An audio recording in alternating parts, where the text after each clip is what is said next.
Hello, and welcome to Plastic Platforms number 11.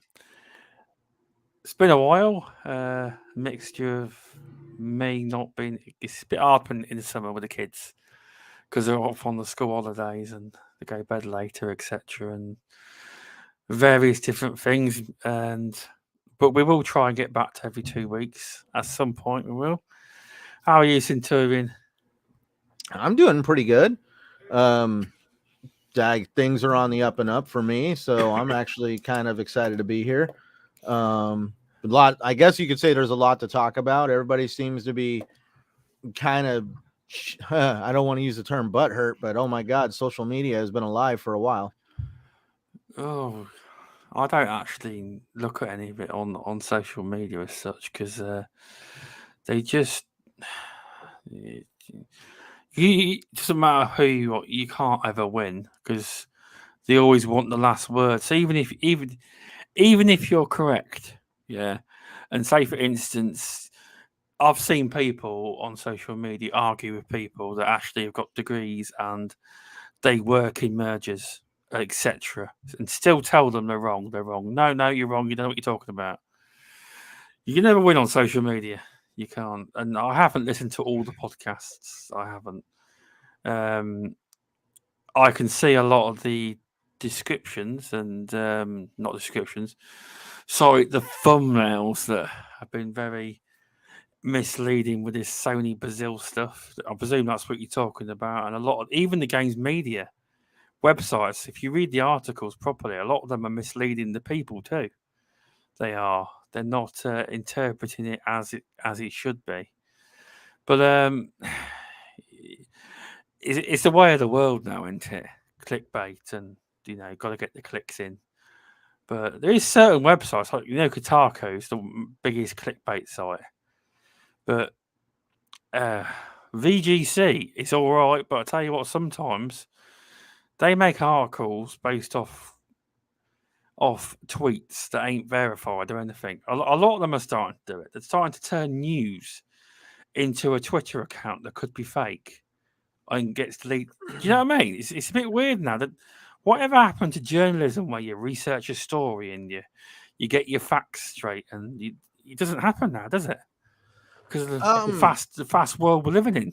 well, to kind of add on to that, this goes into the conversation that we were having in that DM with your friend Steele.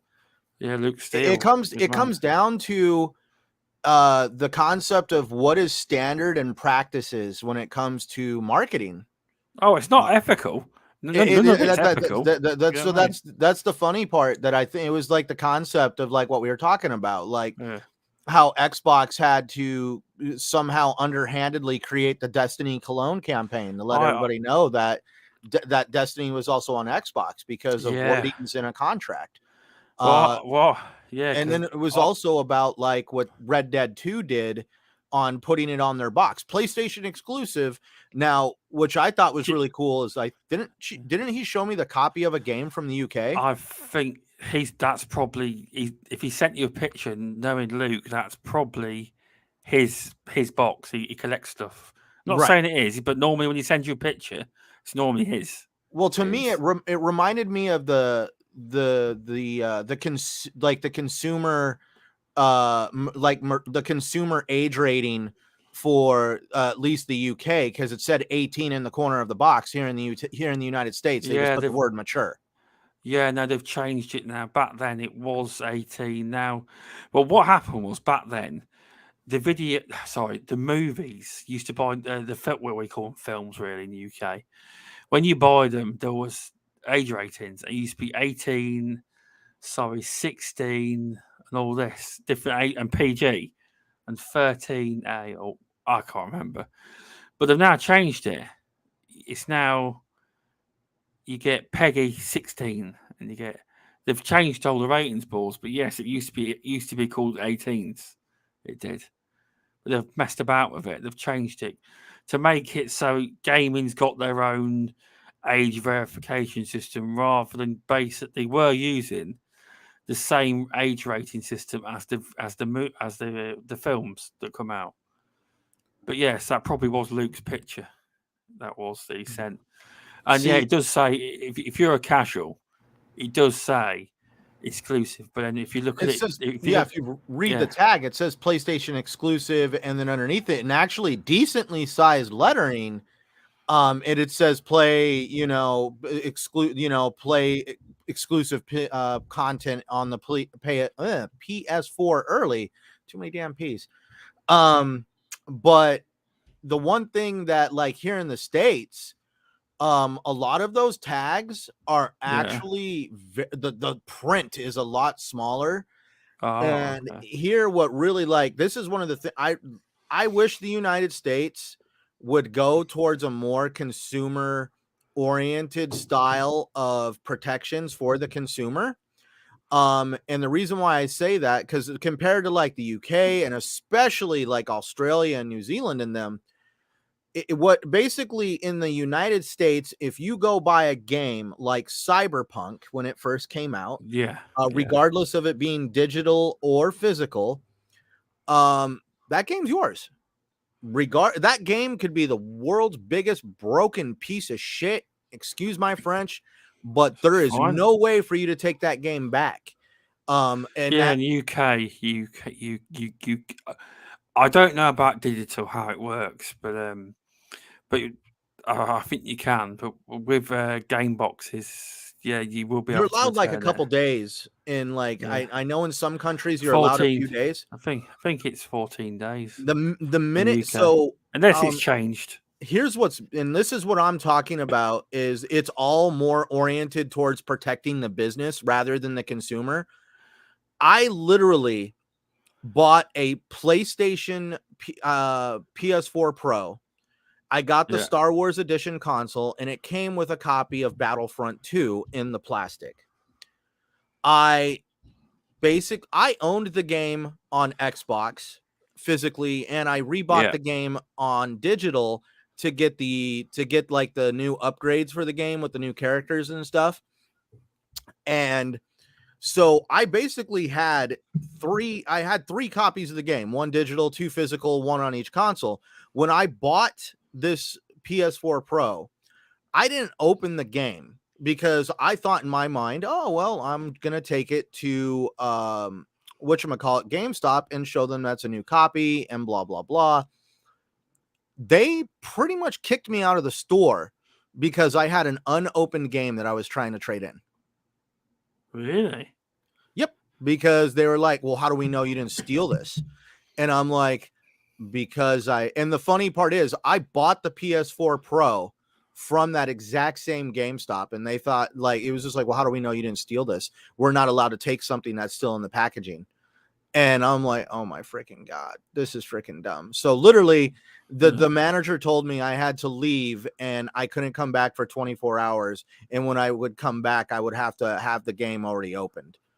And I completely shook my head at this and it's all because of copyright laws and that little plastic seal around it. Here in the States, the minute you crack that little plastic seal on whether it's a CD, a movie, a game, anything that has any kind of copyright protection behind it, that is yours, because you are they treat you like you went home and mass produced copies of that thing, and now you're just taking it back. I just thought of something. Now, I don't know if it was in Britain or somewhere it was. Anyway, welcome to Masuko and Goat Force Gaming. Thanks for popping in, guys. Hope you're doing well. And it was to do with Bethesda. I don't know if this is when Microsoft owned them. You may have heard about it a year or two, a couple of years ago, a few years ago. Someone was trying to sell brand new copies. They basically bought a game they didn't want, and they tried to resell it on Amazon. Bethesda gave them a cease and desist order for trying to sell a new game. That they legally said that you don't have the right to sell a brand new game. You only have the right to sell a pre-owned copy of the game. And I think it might be a few years back. It made the news and everything. No, it's still you couldn't believe it. Yeah, but I think it was in the UK or something. I don't know. Well, saying that, it might have been in America, but it was through Amazon. I couldn't believe they went to all the effort of doing that. Fucking weird, isn't it? That is. And that's where, and that kind of leads back to like what you were talking about, how the gaming sites make very misleading things to get clicks. The game companies do very misleading things to get sales. Very true. And that's I where, know what earlier I called Sony geniuses for the PlayStation exclusive. Now on the box. Now, while that's true, I didn't get a chance to reply. I didn't mean it was great. I just thought if you're a business, you want to make money. I'll be honest, with PlayStation 4 generation, that little sticker worked massively because I know people that were telling me that Destiny ain't on Xbox. And I was like, yeah, it is. No, it's not. There's a sticker on it that says, no, read it. And then they read it. Oh, it didn't say the game was exclusive. It just said that there was some exclusive content. You know, but back then, to be fair, I had a PS4 then because I basically, you know the story. I was hyped for the Xbox One. It came out. Me and all my mates fucking hated it because there was no games. No games we wanted to play. And then in the end, we all got PS4s. But the funny thing is, back then, I didn't take advantage of the PS4. I used it as a Destiny 1 box, basically, funny enough. And for the whole time I had it, I basically just played Destiny, which is a bit strange, you might think. But I've got a PS4 now, and I'm playing, when I get a chance, playing some of the exclusives they've got. Horizon Zero Dawn's a very good game, but I'm holding out to get a PS5 at some point so I can try Horizon Forbidden West. You know, I don't know if any of that was relevant into it. I think I just went on tangent then. Sorry. Where were we? no, you're fine. No, it's the whole concept of like, so that's where, like, you know, the concept of that sticker. Oh, sorry. Sorry about that. Doom Reaper, welcome. Thanks for popping by, mate. The whole concept of that sticker being genius, I guess, from a money standpoint, and you know, from an executive standpoint, where all you are is a numbers based person. Yeah. Yeah, that's a genius move. But from a humanitarian perspective and the just wanting to respect the fact that people are involved, it's extremely, like, I will never forget when I worked for somebody and they flat out told me that customers are sheep and you need to guide them along. And my wife also worked for a company that will remain undisclosed. And they were basically a lending company that lended out money on a very regular basis. And part of her training, from the person that did the training, that said, if people are going to be dumb and ignorant and keep putting themselves in debt, we are going to help facilitate that, because that is what we're here to do. We're not here to help people. We're here to make sure that they are putting themselves in debt. And that's crazy, where that's where it comes down to the idea of being predatory in how you act and you conduct business. And it's something I've never agreed with. I've always tried to be transparent as a salesman, because in my job, there is a lot of sales oriented stuff. And I'll bluntly tell somebody, if you're wanting the cheapest damn thing you can get if you want to spend the least amount of money possible on something, you're going to get what you paid for. But yeah, you know, that was like when I bought my my PC rig to do YouTube and work with Adobe. You know, the guy that helped me pick it out, was like over here trying to be on a budget, and he flat out told me, he's like, well, you can either buy a computer on a budget and hope you get something that's worth it. But just to keep in mind, 4K entertainment is actually going to be a big thing. You should future-proof yourself and actually spend the extra money. And I happen to listen to him, and it's really worked out in my benefit to actually spend the extra money and get something that's going to be a little bit more future-proofed. And that's where I can't do the whole predatory practice thing, because, it's funny that the whole world makes used cars salesman jokes. Like, nobody likes a used car salesman because they'll twist the truth into making you think it's the greatest thing since sliced bread. Yep. But then we are over here like, oh my God, freaking Sony does this and does that. And it's like everybody wants to have this big correlation between Microsoft's marketing and Sony's marketing. Well, yeah, Microsoft markets games. They sometimes stick their own foot in their mouth. But I also think it's weird because you'd have thought after all these years of watching how now obviously Sony are still great at marketing PlayStation. I'm not talking about the little stickers. I'm on about normally when like even in Britain when a new say like I'm just guessing. I don't live in the city, you see, but from what I understand, when a new game comes out, say Horizon Forbidden West, it's literally everywhere. It's on buses, it's on billboard, even in Britain, it's everywhere. I'm not being nasty. When a new big game comes out from Xbox, you don't see nothing in Britain. You don't see no mass marketing. I think they think their advertising is word of mouth and stick some YouTube ads up.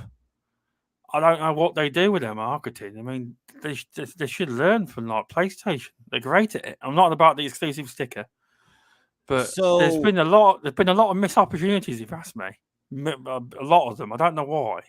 So the marketing sometimes they hit and sometimes they miss. The marketing bug that lives in me, I would not have very many digital campaigns if I was in Microsoft or worry about stuff like that, because the problem is, would you want to have an ad for like, oh, this game's going to be great, but you only see the ad while you're skimming through an Xbox Bash article? Yeah. I'm just saying, like, Xbox knew that their marketing strategy was not working because they were being undermined not only by PlayStation, but they were being undermined by the consumer perception that PlayStation had created. I think it's really interesting that, a lot of these offshoot websites that have the word PlayStation in them, I'm pretty sure receive a lot of funding from PlayStation to basically continue creating these articles. And that's where let's face it, man, I'm not going to beat around the bush. At least from what I have seen and personally read, Microsoft is graded on a curve where PlayStation is always been, oh, PlayStation's great. PlayStation's great. PlayStation's great. No, they're effing not. PlayStation, in my opinion, has been the perpetrators of some of the most anti-consumer crap that we've seen in the past 10 years. They are responsible for the biggest data breach in gaming, and literally everybody involved in that was basically given 2 mediocre games that were PlayStation exclusive. Imagine that. That means Sony did not really issue a proper apology, and then they gave a half-assed apology on top of that by like, here's some internal games that didn't really cost us much. What about the people whose personal information was leaked out on the internet and they had credit cards taken out in their name, or housing loans, or I've got a friend right now on the internet that's dealing with literally somebody got a hold of his information somehow and they opened up multiple utility bills in different states across the United States. Oh, goodness. Wow. And that's where it's like, so you're telling me dealing with the repercussions of my identity being leaked on the internet is worth $120. And the funny part is the 2 games I got, if you really want to know, were the game Infamous, and I also got Little Big Planet. So let's break that down. Like, those games are really not very groundbreaking either. Don't get me wrong, they were great games, but is that a proper compensation for what I would have to go through if my identity that was leaked back then is ever used to this day? And really? No. And that's where I just kind of chuckle at that whole situation. Microsoft has one of the best return policies in gaming, hands down. I don't know about PC, but we'll talk about console platforms, at least hands down. Yeah. They have a system where you can literally go in and request a refund. And the funny part is the system knows whether or not you qualify to begin with, or you can reach out to customer service. Customer service has actually done things for me, like I bought a game, and literally the next day the game was discounted, and I said something to customer service, and they actually refunded me the difference, even though they weren't supposed to. Microsoft even showed me the policy that that they don't have to give you anything if they put the game on sale the next day. They like to please. They like to please people because every so often I mess my Microsoft streak up, and I say no, it weren't me, and then they actually prove to me that it was me, and then just because I'm feeling nice, I'll restore your streak for you. I shouldn't do, but there you go, and that's what they do. Sometimes they do restore your streak, even if they can prove to you you did mess up. They did restore my streak, and 2 days later I fucked it up again. Oh well, yeah. But they do things like that, that's where Microsoft. That's why I prefer to stay on the Microsoft platform. I have done videos on this in the past, but I doubt anybody knows. So, outside of having my identity stolen, that great video about when you've done the comparison when you were being attacked on both accounts, where PlayStation couldn't give two damns about you, and Xbox locked you down because you don't live in Saudi Arabia. And that's where it started with. The guy hacked my PlayStation. He was able to bypass systems on Sony's side. He completely was able to go in and change all these credentials before one notification was sent to me about my credentials being changed out. That's where I knew something was up. I had to call Sony the next morning and basically go through this entire process. They're like, well, you need a receipt from something you've bought on that account to prove that the account is yours. And I'm like, dude, you can plainly see that the account was created in the United States and it was hacked out of the United States. So please, yes, tell me right now how that's even possible. And literally this guy went through and was like, well, we can't, you have to prove the account is yours, even though I gave him all the information on what the account looked like before the credentials were changed. And finally luckily I had bought my wife some DLC a month prior. And I literally I had that receipt, thank God, because I bought her some DLC for a game that she played on PlayStation. And like literally the guy's like, oh, well, look at that. It is your account. And it's like, well, no kidding, Sherlock. And so he restored access to my account. I got it back. We put a lot more authorization on the account. And literally I went completely out of my way to prevent this from ever happening again. But the funny part is the same day after we got the account fixed, later on that day, I get an email from Microsoft that they have now locked my account because somebody tried to access my account from Saudi Arabia. They took the information that they got from my PlayStation and they started trying to get into my Xbox account. And in Microsoft's genius, he lives in Arizona and somebody from Saudi Arabia is trying to connect into this account. Something fraudulent's going on here, and they locked my account down and they basically gave me a link to call them right away. That's good. That is. Right. I love the friendly pest just made me laugh. Friendly pest, welcome. We're not talking about VR currently, no. But that's where Microsoft has done some really great things when it comes to being very consumer oriented, where Sony, if you dig into their terms of services and agreements, so like this is a very, very, if you go on the Better Business Bureau here in the United States, this is where consumers. Oh, would it, mate? Centurion, whenever I, have to log into the PlayStation or it logs me out or anything on the place, it's so damn bloody difficult. It's so easy on the old Xbox because you can use that. If you don't want to use your password, I think you can use that Microsoft. I use that Microsoft Authenticator a lot to do stuff, and it's so easy. Oh yeah, I have it all up. It's all so they make it difficult. I swear they do it on purpose. But, and that's the big problem is Sony has created tactics to make their customer service extremely hard to deal with.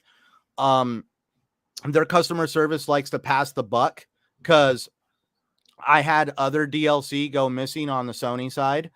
And when I contacted Sony about it, I was told, well, you need to contact the developer of the software. I reached out to them, and the developer of the software was like, what are you talking about? We have no way of revoking anything off of Sony's systems. That's purely a Sony deal. And when I tried to get back to Sony on that, they're like, no. It's content provided by the developer. And it's like, actually, I'll tell you what, right?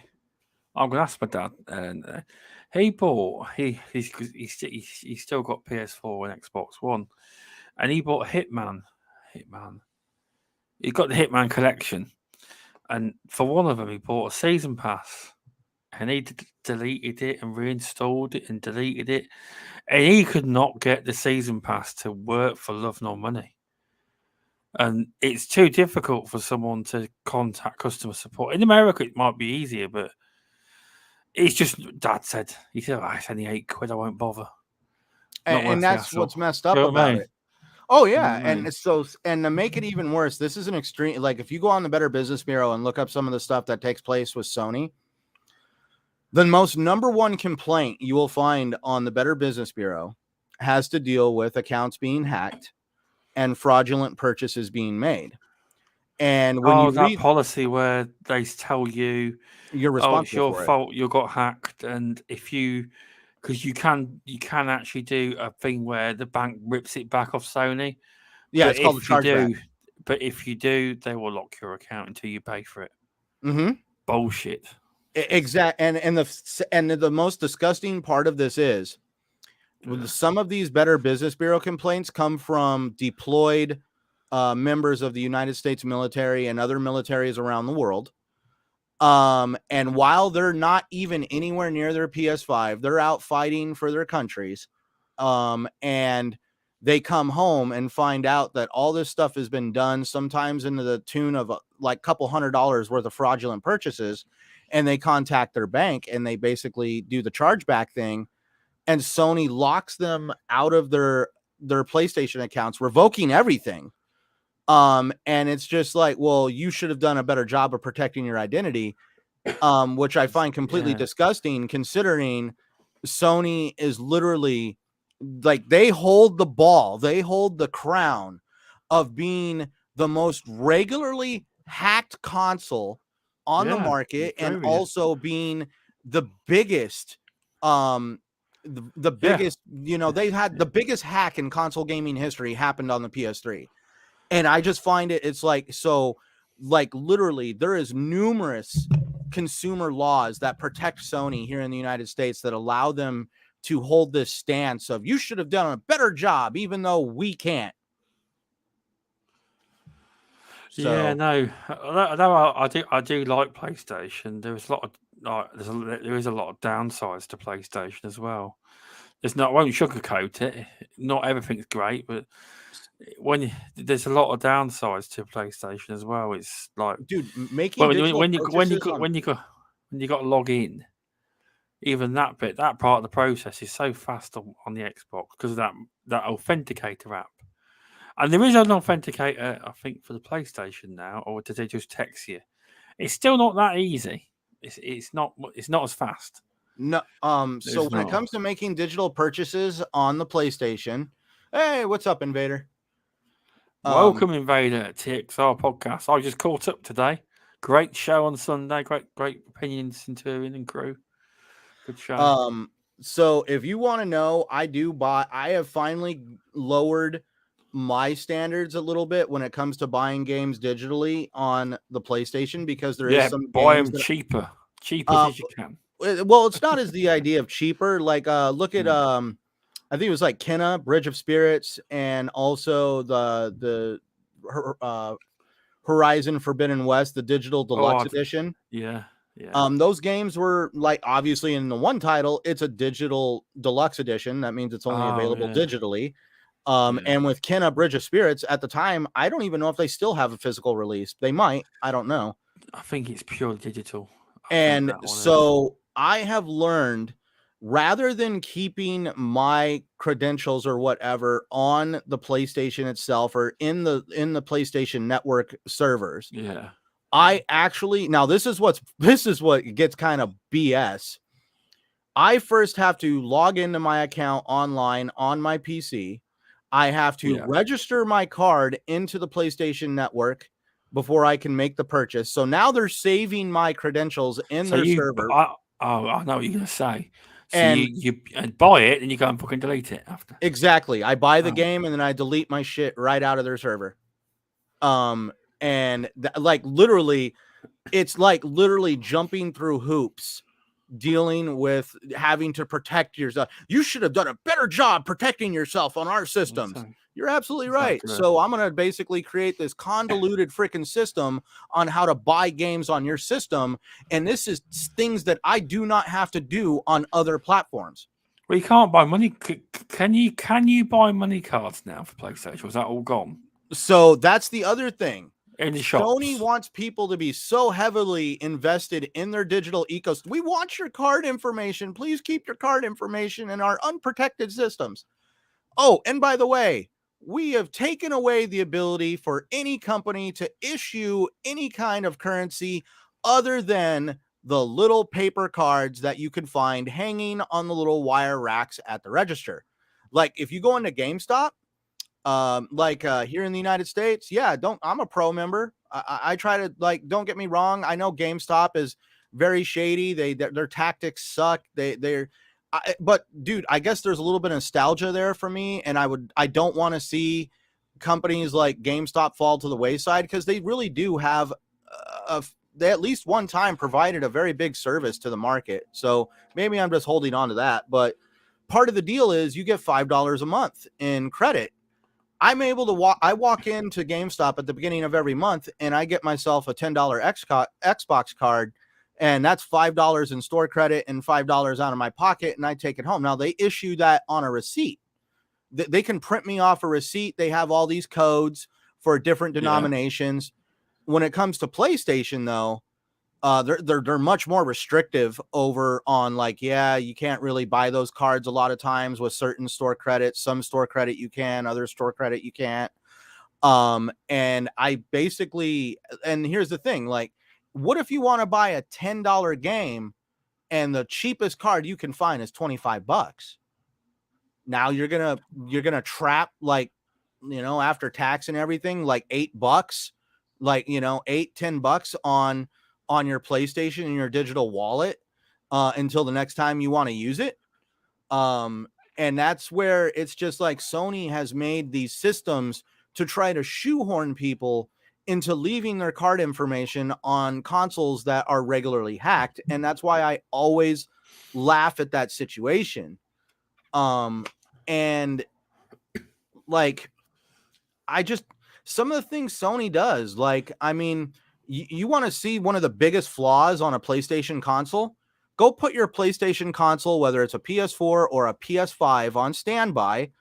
Hopefully it doesn't mess up using standby to begin with. I never had a problem. I never had a problem on the PS4 with standby, but on the PS5, I've heard that could be like the kiss of death for a PS5 console in certain conditions. So making me wonder whether I should go ahead and buy a PS5 this year. Well, just give it another year. With a PS5, I will not hook a PS4 or a PS5. I will not hook an external hard drive to either one of those consoles for one reason. If that console is in standby mode and you disconnect that hard drive from it, that hard drive's done. There will be nothing wrong with that hard drive. But what's really, like, the funny part is I've heard it referred to as like it was on Review Tech USA. He called it the Scarlet Letter.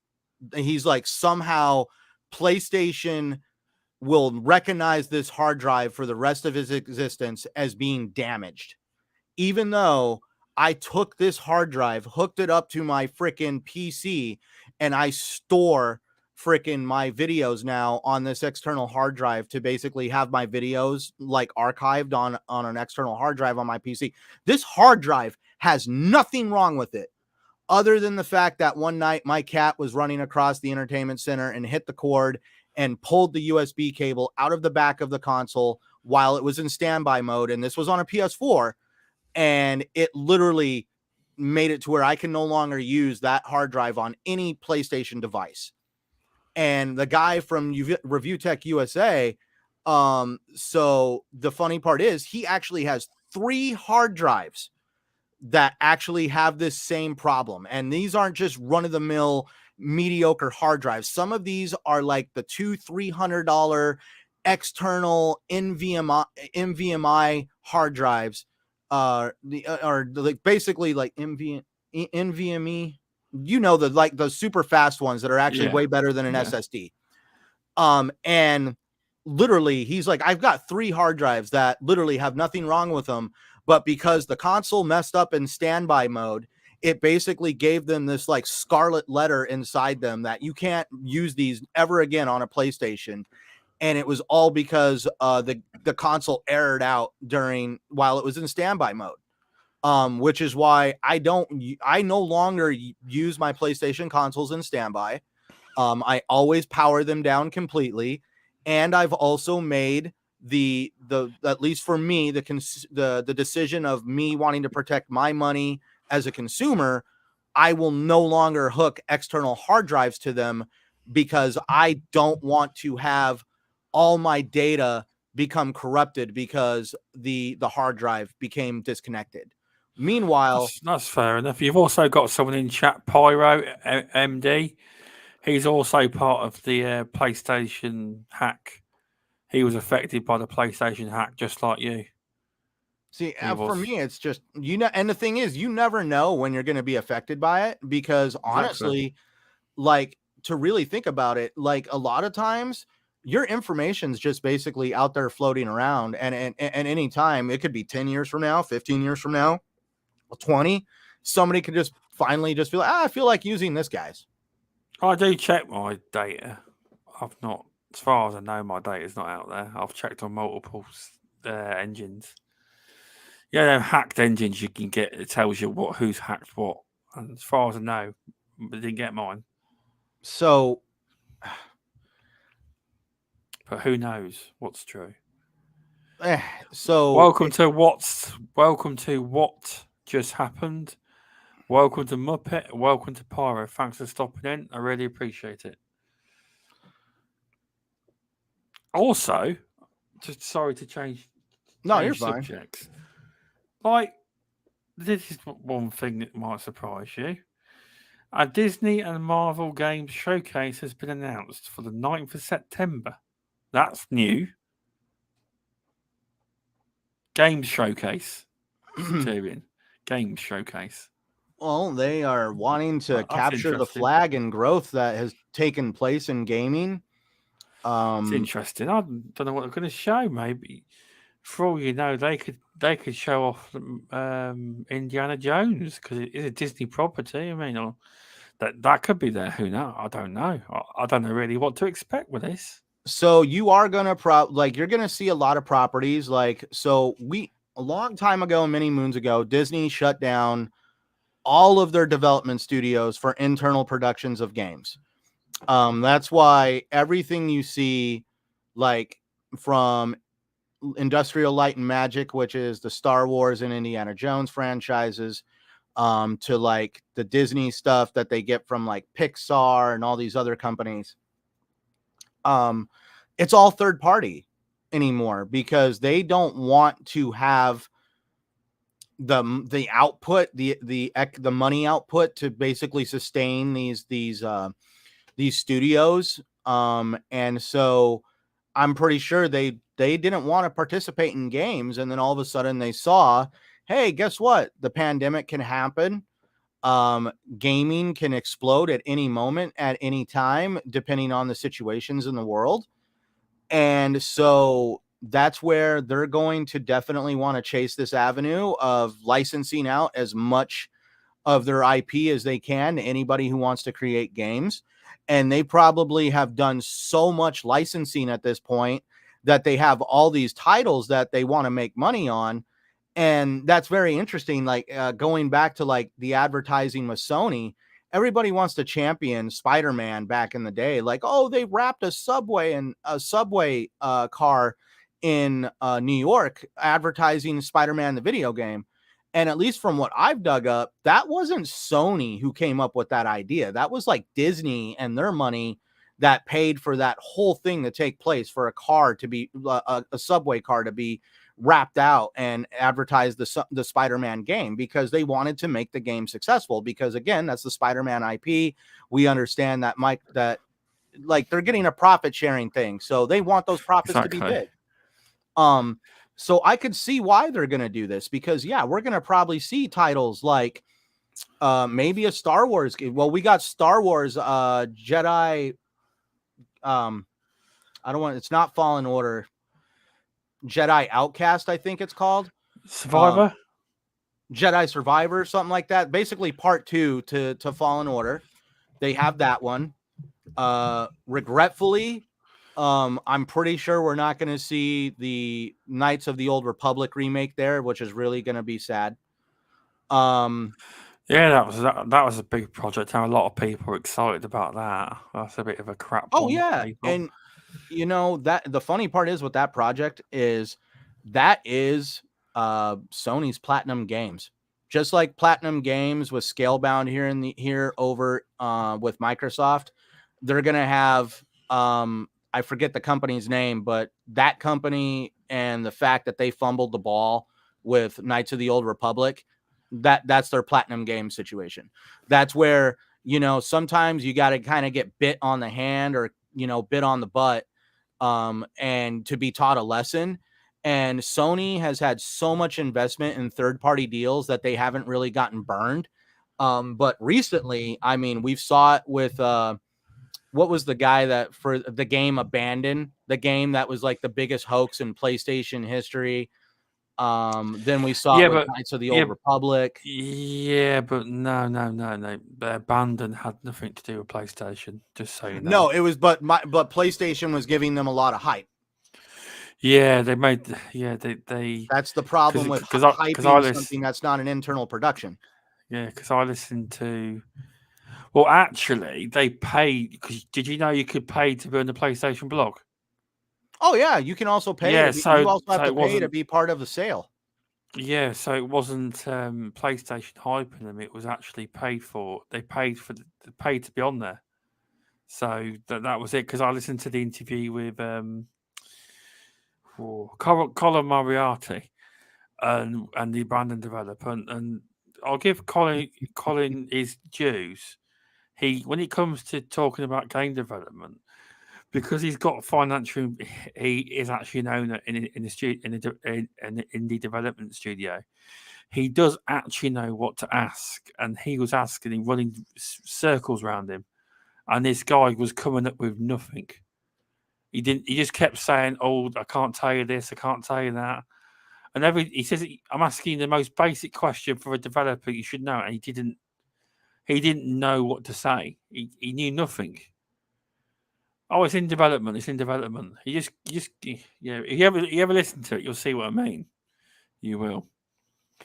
It's he said, "Did you bring me on this show to make fun of me?" He says, "No, I want the people. You're a very requested developer to come on, and I'm asking you simple questions that most developers get asked." And in the end, he says, "You can't seem to answer them." And that's where everybody wants to say that Abandon did this. And and it's the developer's fault. It's the developer's fault. This guy was going on to PlayStation-centric websites, PlayStation blogs, PlayStation social media, and he was creating a PR problem for PlayStation. And that's where, as much as everybody wants to say that Sony has no fault, when you are a very large company, you sometimes have to come in and literally squash PR problems. We see Microsoft do this all the time. They come in and they correct things, and they say that this isn't true, or that isn't true, or we're not able to do that. You know, Microsoft lately has been jumping head on into what is turning into PR problems. Like let's take, for instance, the raising of the cost of Xbox Live. You know, according to Xbox, that was a pre-planned thing that they completely had forgot about, and the team that was in charge of it was basically running on their own, and that they had no idea that the team was still going to do this, and it was a complete absolute shock for Phil Spencer. They made all those excuses of like, it wasn't us, but they still had to jump head on in that PR problem. It did because you noticed that day they all went silent on Twitter, all of them. I'm guessing they're having a big meeting about it, and then eventually they came out and said their official statements. It was a mistake, etc. But were they testing the waters as well, or they half testing the waters? You know what I mean? So. Oh yeah, no, but that's where Doom Reaper actually made it a better point. Yeah. They weren't actually raising the price; they were removing the year savings. And that's where it's like, for starters, consumers should have saw that coming. Like I just try to say that, you know, the world changes, the world moves on. And the consumers have to absolutely know that Xbox Live is an extremely antiquated system, and they are going to eventually, they backtracked this time, but the next time they do this, there is going to be no backtracking. They're already going to know what they are going to have. They already know it's going to be a PR problem, and they're going to already have what they have to do in place to deal with that problem. Because at the end of the day, Microsoft wants people to move on with their lives from Xbox Live, because the system is like, I think like 20 years old at this point. And that's where, you know, change sometimes happens very reluctantly and with people kicking and screaming. But that's where, I mean, it's this, like, we all know one day they're going to raise the price of Game Pass. They're going to raise the price of Game Pass one day. They could do it, because welcome to Luke Steele as well. Welcome, mate. Thanks for popping in. I've always said this. They could actually get rid of Xbox Live Gold. Now, not in the sense you think. My point is, now if they were to do it, just basically, you know how much the Xbox Live Gold is? So just make Xbox Game Pass console the same price as Gold, and remove Gold and just have it the same price. It's £1 more a month for compared to Gold. So just make it the same price, then remove Gold, and just then everyone's on it the same price. But that would be devaluing Xbox Game Pass Ultimate, because Xbox Live, it's actually $15. Well, hang on. You were just saying we need to get rid of Gold, and now I'm just telling you a way they could do it without. See, the problem is, I still say they've probably got more still to this day.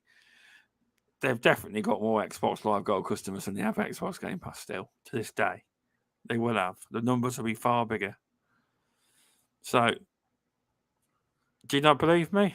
But that's my guess. So this is where I also have to tell people that, you know, it's, guess what? You're not going to devalue something. And I'm not saying this towards you. I'm just saying this is, people need to understand, you're not going to devalue Game Pass Ultimate by now all of a sudden making you get the same price for $10, because the whole point with Game Pass Ultimate is you have access to Xbox Live and Game Pass, or basically online playability plus Game Pass. It's only £1 though. I don't see how that would devalue. That's not Xbox Gold. So you're telling me Xbox Ultimate Live Gold is like $12-13 now? No, no. What I'm saying is, there's two tiers. You probably don't like. There's Xbox Live, Xbox Game Pass, which is $10.99. Yeah, pounds, and then you've got the console version of Game Pass that's not Ultimate. They still sell that version. I'm on about the basic version of Game Pass.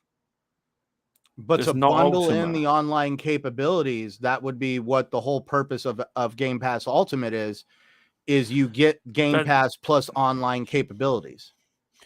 Yeah, but they're not. The problem is, unless they want to move, these people are not going to move. A lot of people just want they only want the online. They don't care about the games. They just want the online. And they need to pay. And in my business, from what I've seen, you should pay a penalty for that. No, I don't think you should. That would be No, well, what's called actually, if you really think about it, that'd be a so Sony move. I that could would get be.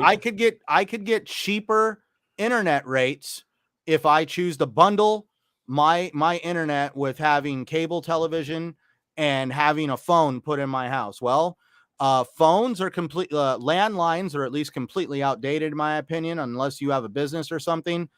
Nobody really has a landline in their home anymore, not very Yeah, but regularly. they make you have one to have the Well, internet that's the on. thing. If you want to get that, but hey, if you want to, I'm literally paying the same price for my internet as somebody who has internet, cable, and phone. I'm paying the same price. I am basically being penalized for not having the full kit and caboodle in their world. So they're going to recover some of that cost by penalizing me. Same with cell phones. With cell phones, you have something that is referred to as a line access fee. On average, that fee is about $45. But if you have a cell phone that is financed and you're paying a monthly premium on your cell phone because you financed your cell phone, that line access fee actually drops down to $25. So you're getting a $20 in savings on your line access fee because you're financing a phone through your phone company, or at least your cell phone provider.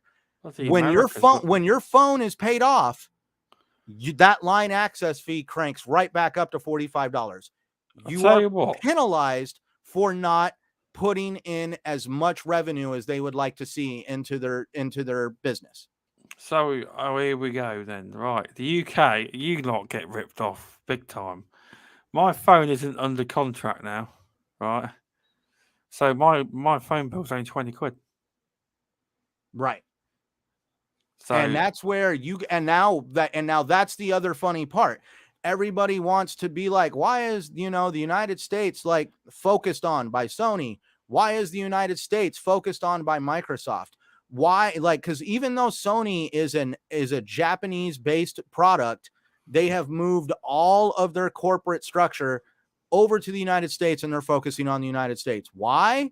Because they're allowed to do things that can nickel and dime a customer into the ground that they can't do in other states. I mean, other parts of the world.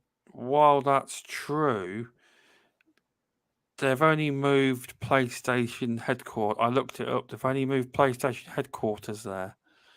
Sony is still a Japanese company, and the board of directors is in Japan. Well, of course, but they're hyper focused. You would be hyper focused on an economy. So that's why I was trying to point out the American government has tuned all the rules and regulations for the benefit of the business rather than the consumer. And when you flip the script and you look at places like Australia and New Zealand, where the government is more out for the consumer than the business, well, they don't have much focus over there because they don't want to increase the amount of output that they have to get that to get what their products or services over there, because it's going to basically trying to appease that system is very expensive. So therefore you're not going to be hyperbolically focused on trying to appease the part of the world that makes you work harder. You're going to go to the part of the world where you can literally get away with like essential murder or very, very underhanded tactics and sales and marketing strategies that other parts of the world don't allow. Like, look at the situation with loot boxes here in the United States. They completely do not try to govern the idea of gambling in games. Oh, it's just a video game. It's not gambling. If you really look at the technical side of it, it is gambling. Right. Them lobbyists. Give me a Rolex and we'll forget about it. That's what goes on. We all know it. But also to look at it, like, here's the biggest thing. Like, here in the United States, with how big tech is in this country, why in the hell do we have some of the most backwards ass internet structures in the world? Yeah. Like, have you seen the speed? Like, you guys, like, I've seen parts of the world in Europe that have a full blown like 1 gig downloads and like these massive upload speeds and all this other stuff. for some reason in the United States, one of the biggest tech savvy countries in the world, we literally have parts of the United States that literally can't get over 25 megabits a second. Yeah, see, my internet at the minute is 36 megabytes down, but my area where I live is currently having a massive upgrade. They're like digging up roads everywhere, laying fiber cable everywhere. They won't And do that that here will in the be, United States. and that will be when it's ready. That will be up to 1 gigabyte down.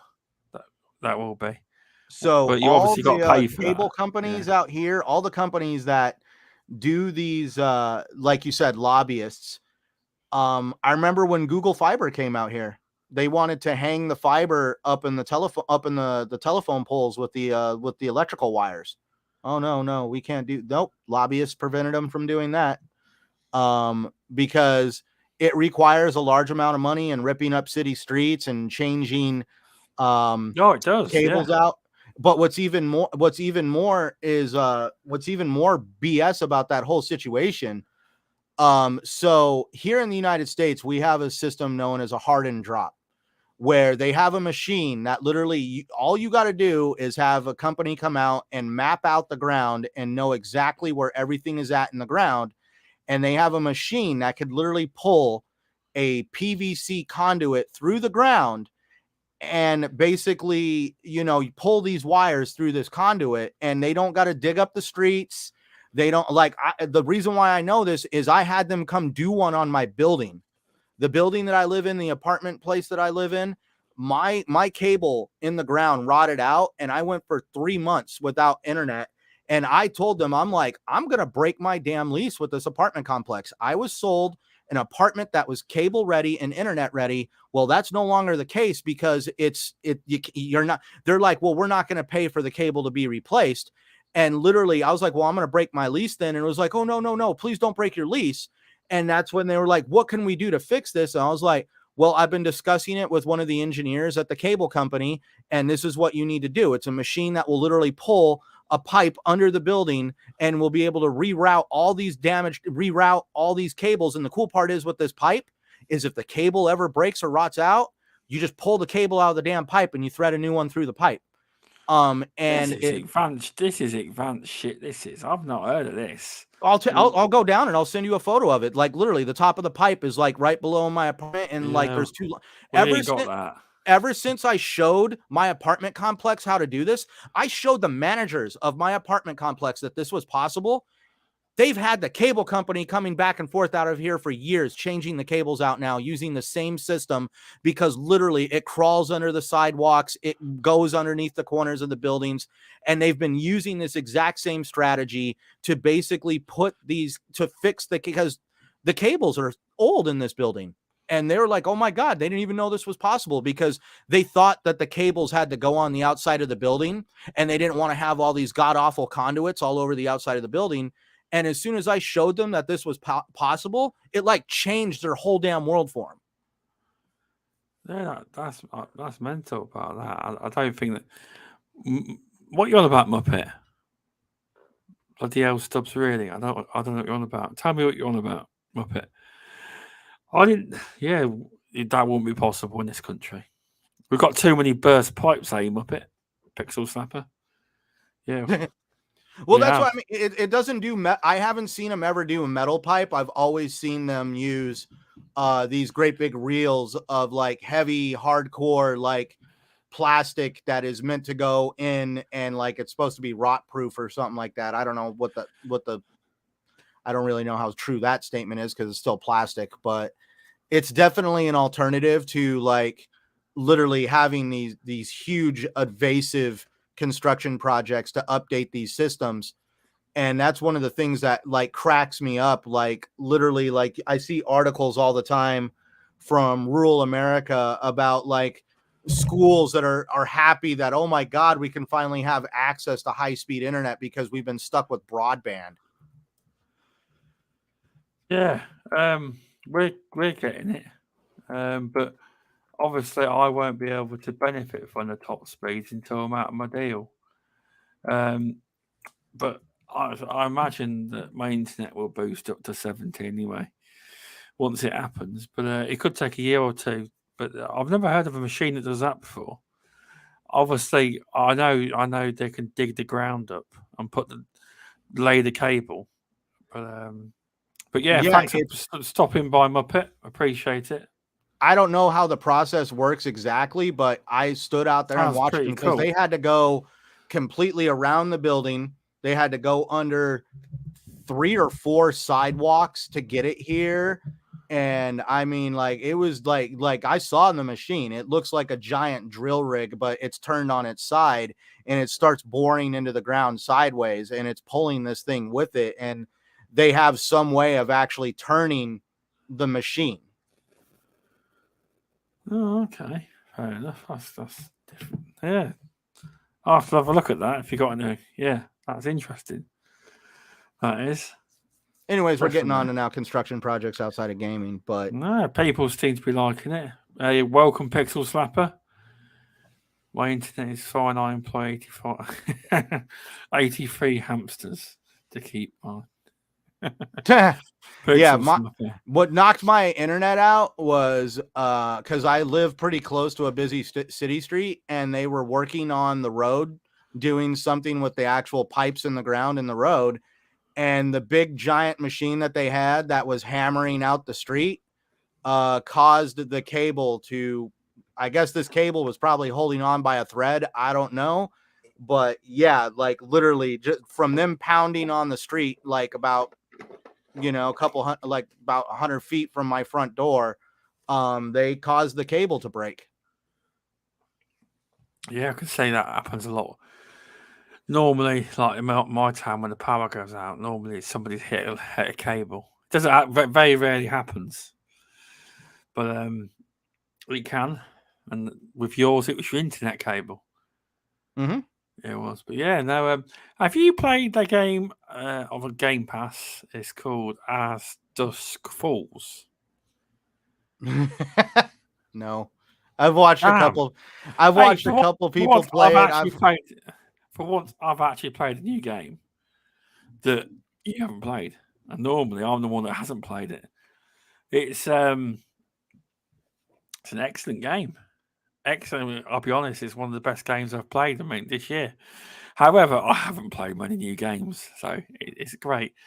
It's more of it's obviously it's not a graphically intense game. It's not supposed to. It's one of these new games where you make the decisions, and the moral decisions can change the effects of the game and how the story goes. I did struggle in parts because obviously when you're a parent, you think like a parent, how a parent would react to certain situations. In this family, you have a child. You've got a wife and that, and this is without spoiling it. But there's certain decisions that you think about from a moral perspective, what you'd do, even though I know I shouldn't feel that way. This is just a game; it's not real. But it was quite impactful. Yeah, it's an excellent game. I've completed it, even though I announced to everyone I hadn't completed it. It turns out I had completed it, and I played it twice. But you can have different endings. But I wanted a certain ending, and I got it. I was making decisions based off because I played it the first time, and I made a mistake with a decision, and then I got there in the end and then I got the outcome I wanted.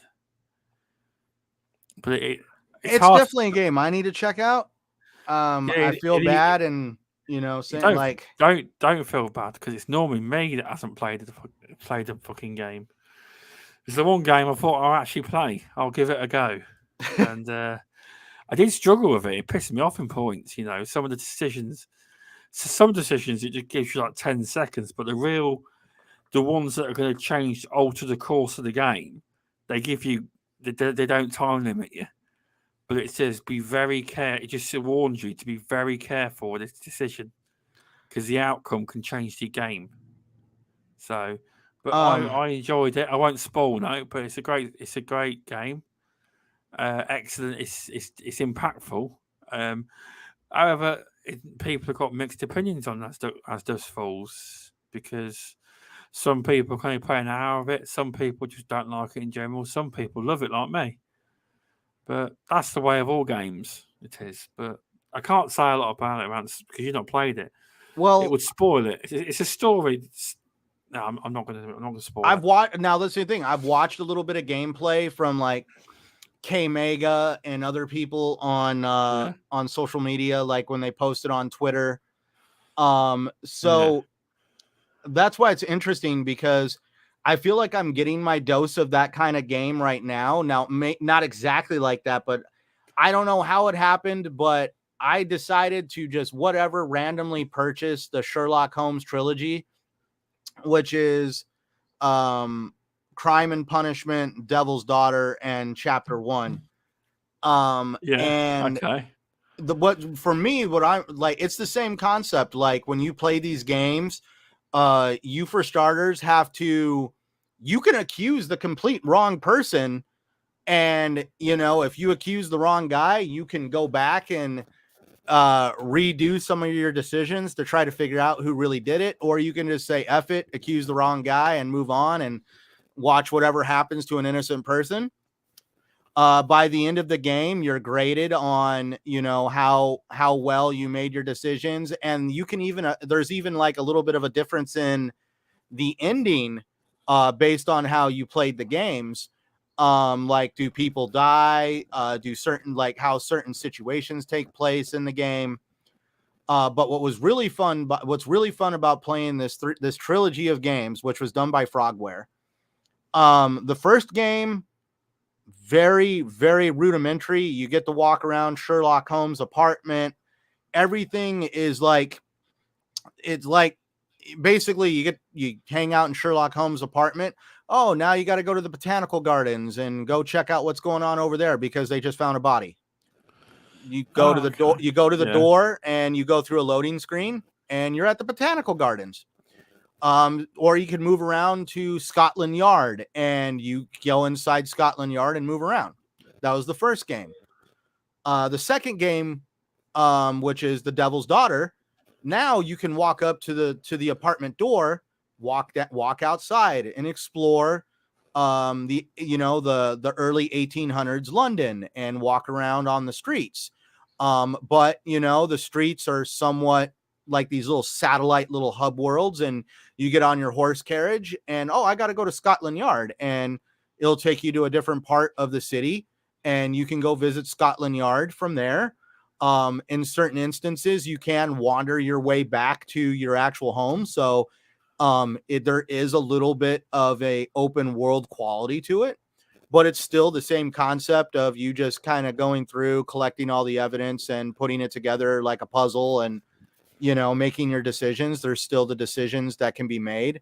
What really kind of made me like awe at the whole situation is I finally got into Chapter 1. And in Chapter 1, you could see how Frogware went with the Unity engine and decided to really take the concept of the game a step further. And they made this entire island called Cordona, where young Sherlock Holmes goes back and experiences the whole story of his childhood and like what made him Sherlock Holmes. And you're able to completely, fully explore this area, this island, which has streets and street names. Like it's not like Assassin's Creed where it's like, go over here and they give you a map marker and you just go to the map marker. Here, it's like you got to go to Oak Lane and Allen Street. Oh, shit. Now you got to open up your map and you got to look over this entire damn map for these two cross streets to basically figure out where you need to go. And then when you get there, again, there's no map marker.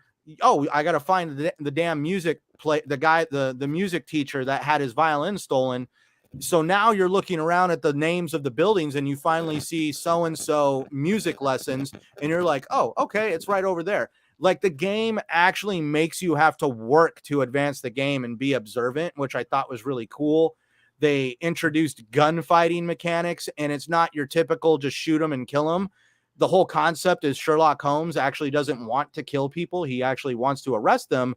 So now you have to, when you take shots, you have to incapacitate somebody to the point where you can arrest them with a final blow.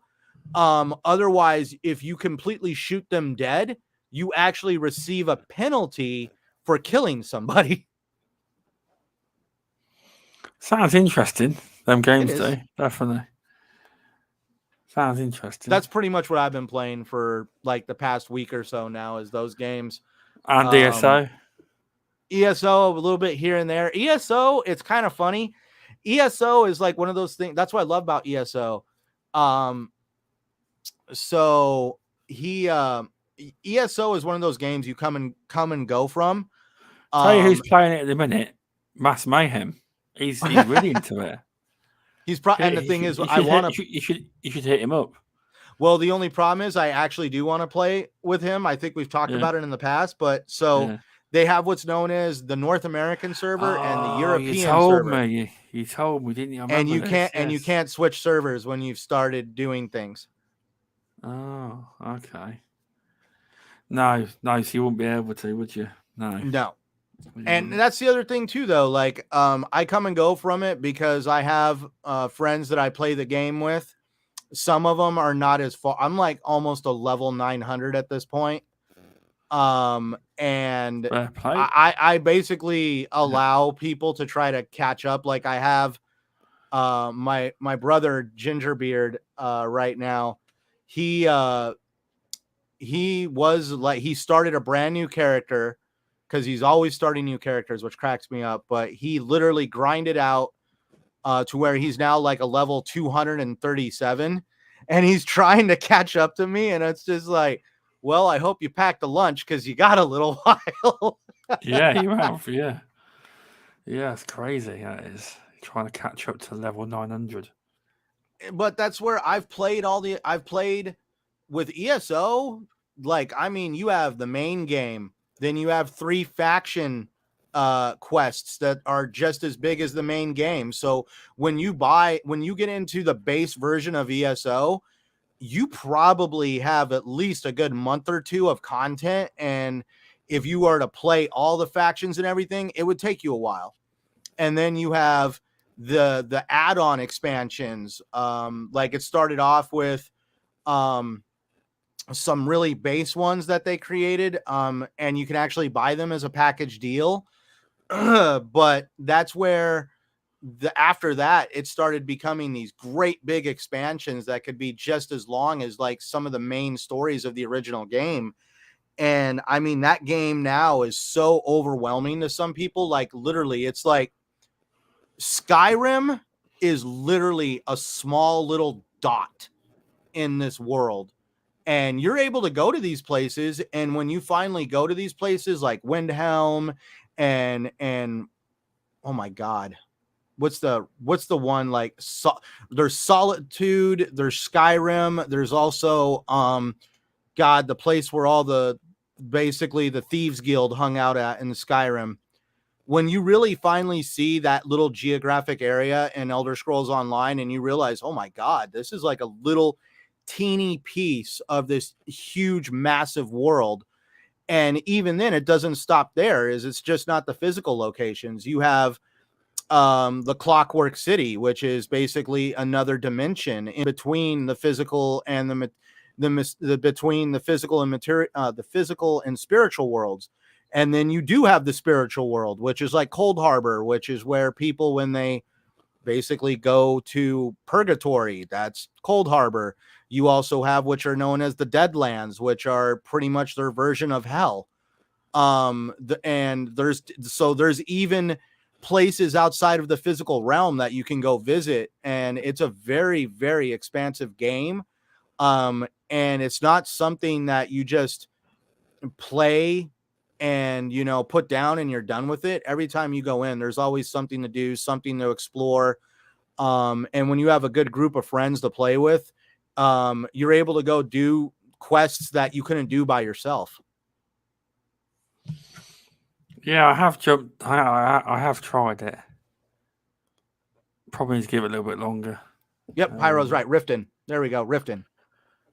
Yeah, it is a game I know a lot of people don't want to because they hear how much content there is. And there's a lot of it. There is. Yeah, right. And it might be because of the micro, because don't get me wrong, when you play the game and you try to go to some of these expanded places, there's paywalls. It's like, well, I don't know what, like, the game is on Game Pass. You can go buy the game physically for $10. A lot of time it goes on sale for $10. You get a lot of content for $10, but you ain't gonna be getting all the content. And there's a store in the game. There's loot boxes, there's microtransactions that completely, if you go into the store, there's microtransactions everywhere. But in the end, the microtransactions are not intrusive. They're not. The only microtransaction that's intrusive is the concept of having to pay for these expansions. Now, don't get me wrong. When you first start playing the game, you're like, oh, I wish I had a bigger inventory. Well, there's a microtransaction for that if you want. Or you can play the game and you can upgrade your inventory over time. Or you could feel like you're running short on supplies. Well, you can either go and buy these supplies in the store, or you can go and play different parts of the game, gather resources and other materials, and actually get these materials if you want to play for them. So it's like you have two avenues. You can either have the way where you just pay your way through the game, or you grind your way through the game. And I could definitely say that, I could only say I only bought materials one time, like a handful of times. And the only material I really wanted was filled soul gems. And that was because the game, to charge your weapons, you need to have soul gems. To resurrect yourself, you need to have soul gems. Otherwise, you end up back at these shrines that make you have to hike 100 miles back to where you were. But in the end, I figured out that I wasn't exactly playing the game right. I needed to go do boss fights, and I had to do these what they call dark anchor fights. And at the end of most of these fights, you're given a soul gem. So if you start exploring and doing you just can't, like, some people speed run the game. If you try to speed run ESO, you're going to run into so many problems that will prevent you from speed running it. The game is engineered to make you go and do different things depending on what you're wanting to do. That's fair enough. It's got a lot of value for you. It's my dad joke's working. It's an excellent game once you get into it. It is. Then again, it's not my kind of game, but the problem is there's too many games to play, isn't there? There is, and obviously it's hardcore, just like Destiny has. So I'm playing Destiny again now. I am. I want to get back into Destiny, but I just do not. See, that's the only thing. Like, just like I get on Sony about their business practices, which makes me not invest heavily into their ecosystem. Same with Destiny. I quit investing in their ecosystem the minute they started taking content away, and they try to somehow justify it with this concept of, oh, well, it's just going to make better functionality for the game. No, you guys actually have a very bad game engine, and you're basically trying to create a workaround. Yeah, it's coming to the end of the game anyway. They reckon the next expansion that's due out next year, Lightfall, they premiere, I think it's Lightfall. They premiere it on 23rd, giving out more info. 23rd of August, and apparently that's the last expansion for Destiny 2. I don't know what the plans are after that. Destiny 3 or... But there has been another game that they're working on, rumored. I can't remember what it's called. But I don't know if that's it for Destiny 2. I don't know what the future holds. I can't see them ending Destiny, to be fair. I don't see them ending Destiny, but what they need to do is and they need to, for starters, overhaul their game engine. Because their game engine, from talking with people like Crusader And I even asked him about this last night. You can check it out on TXR. In the very beginning, it takes place in like the first 15 minutes. He was talking about Destiny, and one of the things that was pointed out was Shockley was having a problem getting into the game as a new to get back into the game. And he actually stated that the new player process or the returning player process is really bad because I did catch that because it's a talking point for a lot of big show. It's like, Lord Cognito with Abontis on The Last Word. They talk about that, and Ty Guy Travis. They talk about that. It's been talked about on the Bitcast too with Travis. The onboarding process for new and returning players is terrible. You'd think after all that time you did have it nailed, wouldn't you? But they haven't. Well, that's the thing. It's because of. So I hate using the word flaw, but the game engine for Destiny, it's got problems. And when the game gets over 100 gigs, they start having patching issues. They have a lot of bug issues. The optimization tanks. Like Crusader says, if they go in and make one minute little adjustment, it could completely break something else in the game. And that's why they've had to sunset stuff. And that's the problem. That's why they're sunsetting stuff. They're like, well, the game, to optimize the player experience, just come out and say that you guys have a very improperly built game engine that wasn't meant for a game of this size or of this nature at that size. Because if you really look at it, Elder Scrolls Online, all of the content is there from day one to present. Nothing has been sunsetted. That's true. That is. So, they killed Cade 6. I no longer care to casually follow. Yeah, Cade 6 was my favorite character.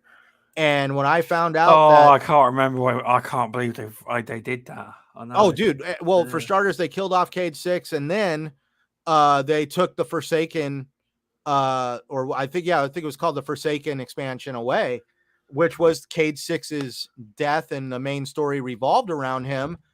And that's where you're just like, well, this is BS at this point. They've completely made Cade 6 to where he's non-existent. They've done all these things. I gave up on it. Like, I literally did. Like, I think I gave up on the Witch Queen because literally I was keeping up with them. When you find out that I wanted to go back and start a new character and re-experience some of the original content with like Lord Gaul. Like, do you know how many people don't even know who Lord Gaul is anymore? Please tell me you know who I'm talking about. I'm just getting back into the game. No. Did you even play Destiny 2 when it originally came out? Yep. Gaul was the main. Yeah, Gaul was the main guy that was running.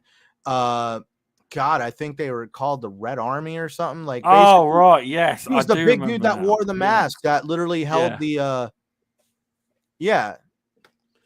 forget the. Yeah. At any rate, that's one of the things. Like, you mentioned the word Gaul, people are like, "Who's Gaul?" Unless you've been around Destiny since, Dominus Gaul, and that's where if you actually meet somebody who's getting into Destiny today for the first time, they don't know who Gaul is. They have to go on YouTube and watch that now. That's the problem. It's a lot of it is leave it. That's it. Like that, it's made to feel like that's a you problem for getting into the game late. There's nothing they should. There's plenty of content there, but the problem is to catch someone up from Destiny 2 to now. It's a pretty long video, isn't it? Oh yeah, but it's not even that. It's the concept of like, that's a you problem. That's a that's actually a big consumer problem. Is you're charging people for these expansions and these storylines, Oh yeah. and then you take them away. If that's Yeah. the case, then turn Destiny into a monthly subscription service or a yearly subscription service. But at any time, don't try to make it look like, oh, you're getting an expansion that we're going to take away in a certain period of time. Exactly. It's there's content I've got that I haven't completed, and it's been taken away. It has. Exactly. So you feel like you didn't get the money's worth because you didn't get to play your content.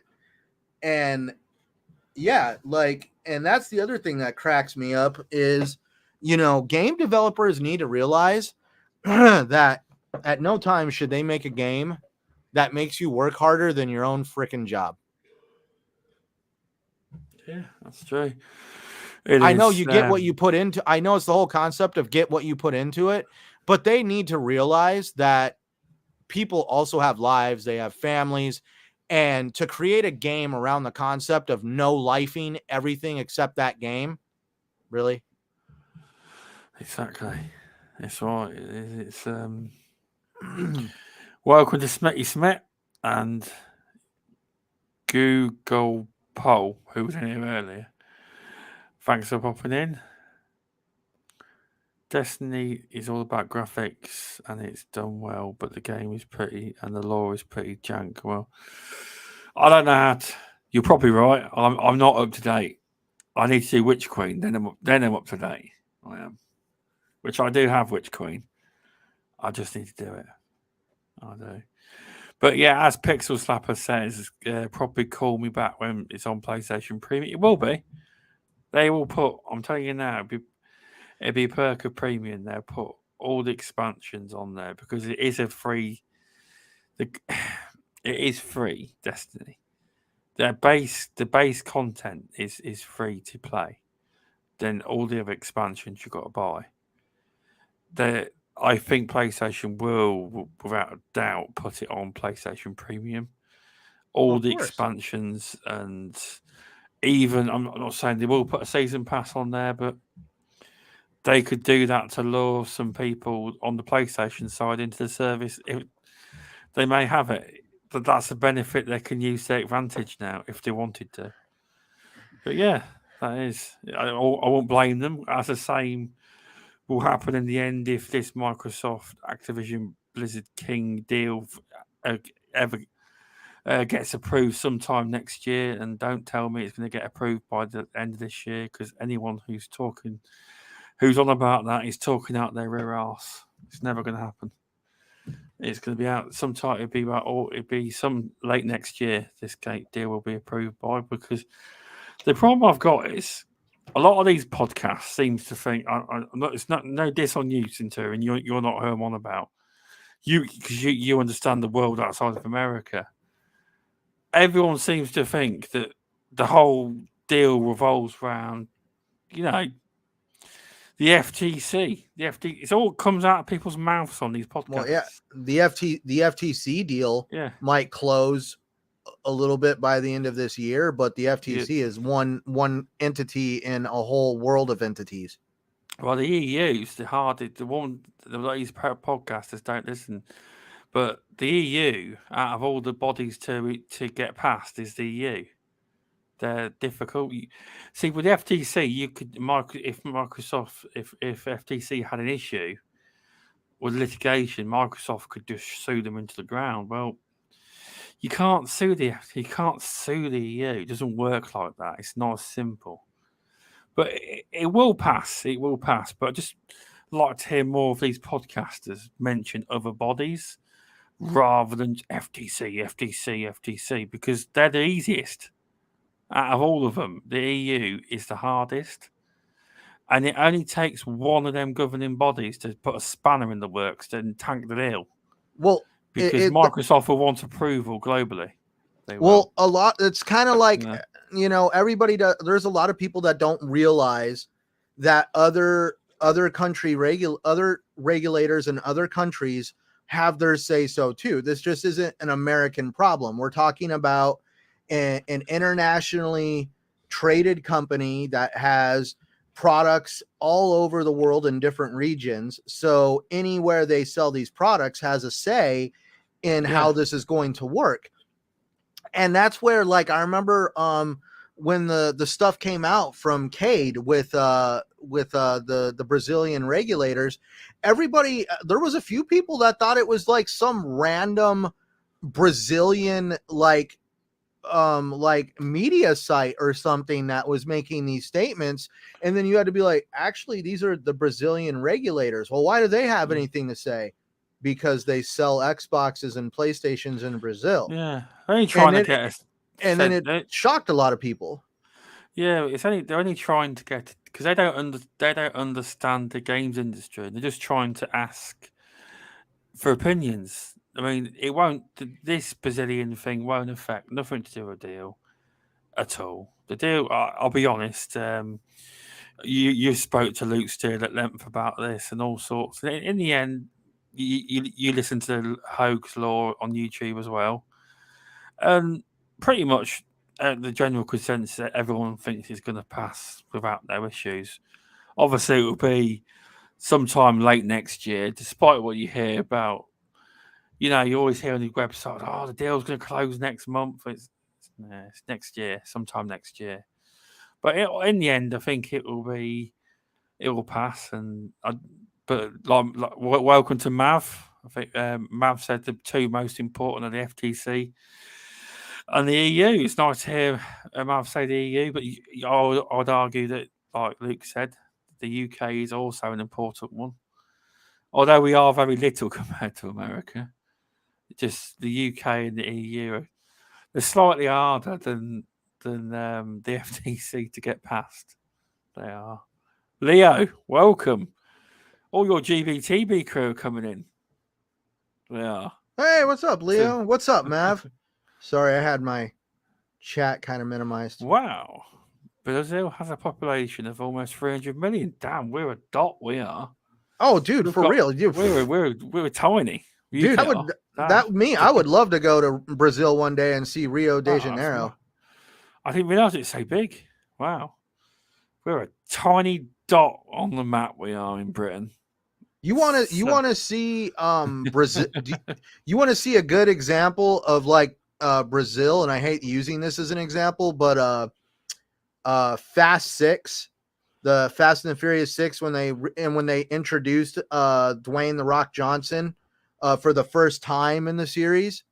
I've not watched it in years. Oh yeah, he's like, oh my god, yeah. It's like the 6th movie. I think it's like Fast 6. You're gonna laugh. I've not seen it since Fast. Or maybe it was 3. Fast 5.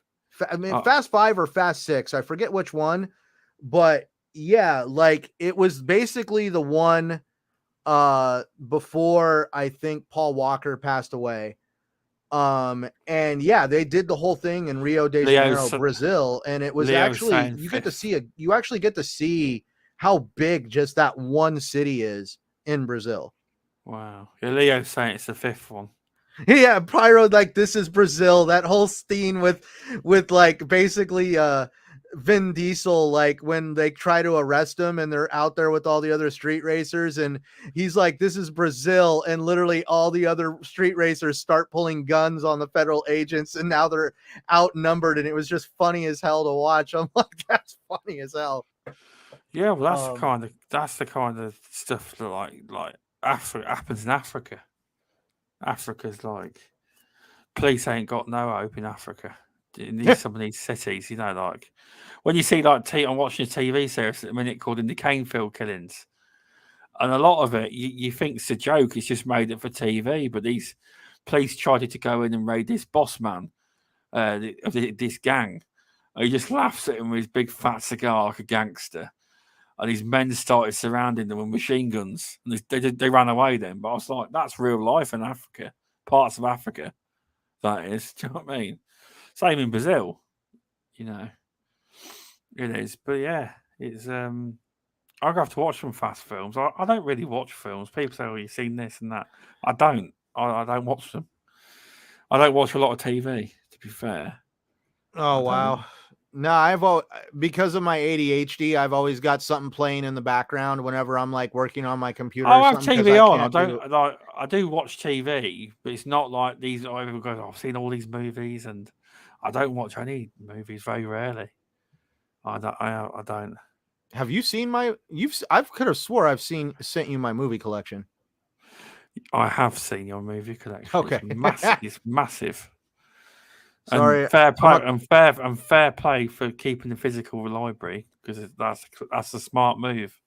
Oh, dude, the way with the games, world's going. With games, it's unavoidable to be digital, but with movies, no.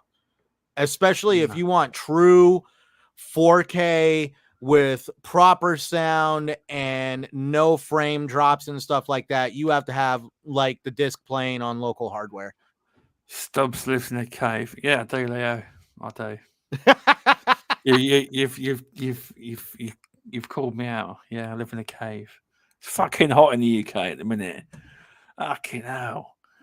It's hang on a minute. It's fucking only 19 degrees, but it feels like a lot hotter. It's what? Yeah, only 19 degrees, but in this room it feels like it feels really hot. Did you say it was 89? 19. Oh, 19 degrees. I was like, that sounds like more like a Fahrenheit. The house. See, the problem is that in the UK, it was 27 degrees. See, the problem is in the UK, all the houses, because we always have bad weather, they're built to keep the heat in, not the heat out. So if it's been hot all day, it stores up in the house, you see. So it still feels like it's 27 odd degrees, but it's not. So when I go upstairs with the aircon on, it'll be fine. But downstairs, it's bloody hot. So the UK is becoming hotter and hotter. It is. It's not. This summer, I reckon, has been one of the hottest in a long time. We hit 40. Oh, dude, the whole 40 degrees a couple of weeks back. Take off the winter clothes. I fucking ain't. I've got shorts and t-shirt on. If only. No, I don't like wearing short jeans in this weather. But when you're taking out wasp nest, you sometimes have to. Obviously, with the gear on. Yeah, it's over 37 degrees Celsius here. Fucking hell, 37. Right now, currently. That's crazy. That is. Because everyone, if you didn't know, Centurion can actually convert it back. He does. So he's telling you what's the conversion rate. So here right now, according to wherever they have the thermometer, it's 99, which would be 37 in Celsius. Wow, that's crazy. But that's actually cool compared to what I've seen. We're actually as soon as we start getting out of August and getting into September, it would be kind of spotty. By the time we get in October, you won't see jacket weather until about Halloween.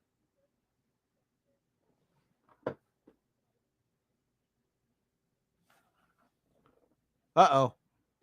Did I lose Stubbs?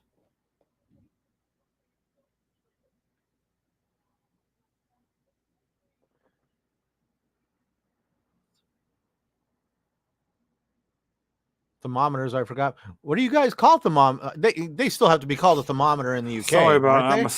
My son wanted to drink. Oh, you're fine. Yeah, they would call them thermometers. Okay, because he said law thermometers. I forgot about them. Okay, just making sure. It's still hot in the UK. I mean, it is hot. Still had a bit of a heat wave because who was saying?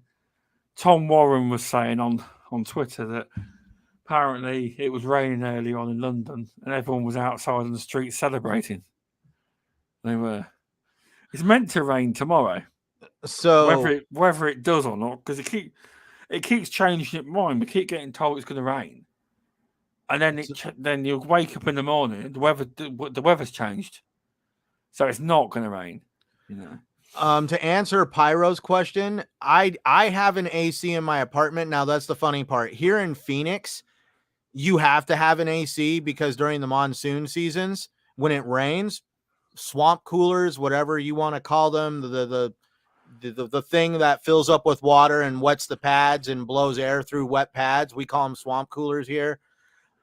Those things are worthless during the rainy seasons.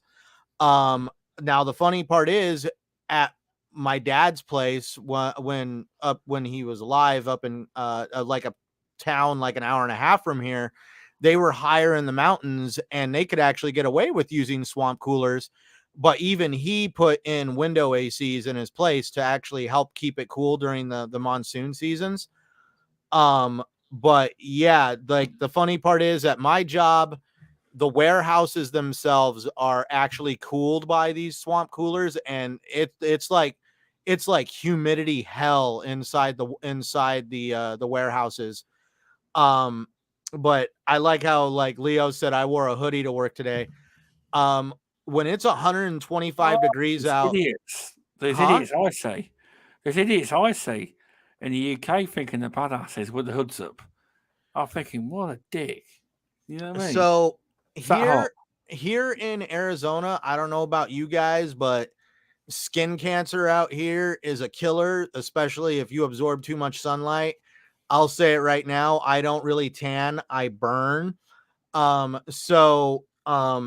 I actually don't I gave up on sunblock because it's one of those things where you don't really know what you're getting, or does it even work depending on what brand you get, and anything that's decent became expensive as all get out. So I actually learned to wear Under Armour. I go outside completely in jeans and in long sleeve shirts. Fucking hell, you're making me feel hot, even hotter. No, Fuck well, that. actually, the funny part is when you wear the proper clothing, I'm actually cooler than people who are in a short sleeve shirt, because the way the shirt, at least the Under Armour heat gear is designed to use your sweat as a way of when a breeze blows against you, it actually cools you down rather than allowing the sweat to just evaporate off your body.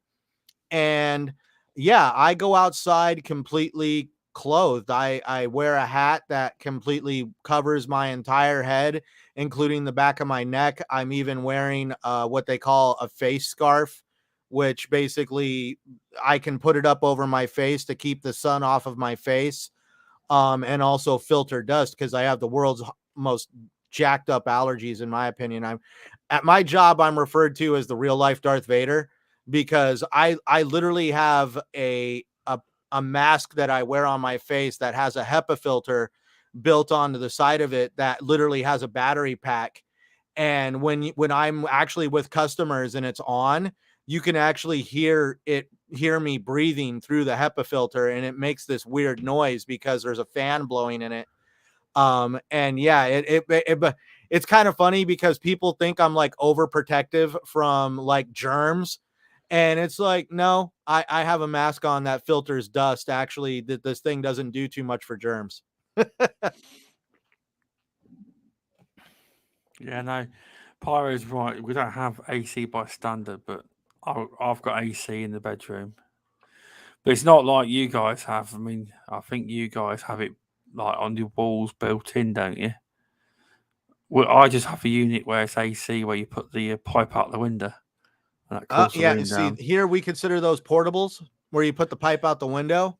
Yeah, My AC that's what I've got. But it's only one room, mine, so it's no good. But if you leave it on for like a few hours, it does cool the whole of upstairs down, but not obviously not obviously downstairs. in my apartment, I have like basically it's like a giant hole that goes from my apartment into the top of the roof. The AC is on the top of the roof, and literally it filters all the air in my house and my apartment, cools it, and the exhaust is actually on the roof of the apartment. Oh, okay. I'm loving the fact people love the fact we're not talking about gaming. We're talking. I said it was hot, and everyone's joining the conversation. It's good. So I'm not It allowed is. to use window units here. I'm allowed to use what's it called? What you have, the portable thing that goes in the window. Yeah. But to be honest, I have cats, and I know my cat would probably claw up the exhaust tube, so we don't go that route. Oh, okay, fair enough. Yeah, Pyro was on about we do have air bricks in the UK. Yeah, but in the heat, you don't do shit. Do you know what I The mean? hell's an L brick?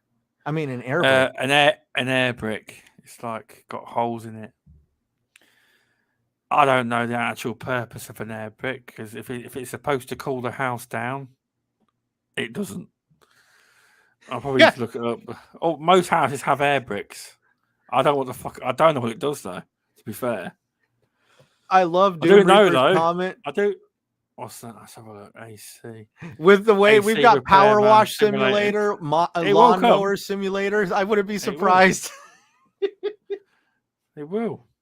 It will AC come. Repairman Simulator. I imagine if you were to go on, if Leo has PC or you do something to, go on Steam and type that in and see if something comes up. But it might very well there might be one, just not on console. You might have one on. I Steam. know there's Car Mechanic Simulator, and I jokingly was like, "Oh my god, that'd be like hell to me. I don't want to have anything that reminds me of my job." But yeah, yeah. Dude, that's a game right there that I am surprised. It is. Power Wash Simulator. I hear more people talking about that game more than it just blows my mind. It's a good. I've played it a couple of times, but it's taken off. But yet the same people that love and enjoy playing it, so relaxing, won't actually go and power blast their car clean. It's the fact. It's on a game. It is. There is that Havoc simulator thing. Doom Reaper says.